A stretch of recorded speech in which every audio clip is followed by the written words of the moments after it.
ሰላም የዚህ ቻናል ቤተሰቦች እንደምን አላችሁ? ዛሬ ይዘንላችሁ የመጣነው መረጃ ከትግራይ ክልል እየወጡ ያሉ እጅግ አሳሳቢና ወቅታዊ መረጃዎችን የያዘ ነው። ጀግናው አየር ኃይላችን የሚያደርሰው ያልተጠበቀ ድንገተኛና ኢላማውን የጠበቀ የድሮን ጥቃት ክፉኛ ያስደነገጣቸው የህወሓት የጥፋት ቡድን አመራሮች መቀሌ ከተማን ለቀው ወደ ሽሬ በመሸሽ ላይ መሆናቸው ተረጋግጧል። እነዚህ አመራሮች መቀሌ ከተማን ለምን ለቀው እንደሚሸሹ ተጠይቀው የሰጡት ምላሽ የቡድኑን የፖለቲካና የሞራል ኪሳራ ቁልጭ አድርጎ ያሳያል። ምንጮቻችን እንዳጋለጡት ይሄ መቀሌ ህዝብ አልተቀበለንም፣ በጠላትነት ስለሚፈርጀንና ስለጠላን ያለንበትን መደበቂያ ቦታ ጥቆማ ይሰጥብናል በሚል ከፍተኛ ፍርሃትና ድንጋጤ ውስጥ በመውደቃቸው ከተማዋን እየለቀቁ ነው።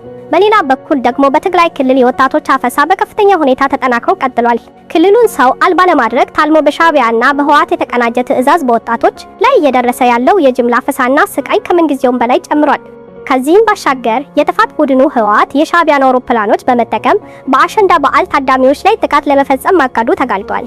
የዚህ ሴራ ዓላማም ድርጊቱን ፌዴራል መንግስት ነው የፈጸመው ብሎ በማሳበብ ህዝቡን ለማነሳሳት ነው። በመሆኑም ከፍተኛ ጥንቃቄ ሊደረግ ይገባል።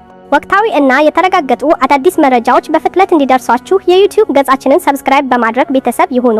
ሐሳብ እና አስተያየታችሁን የኮሜንት መስጫ ላይ አስቀምጡልን። መልካም ጊዜ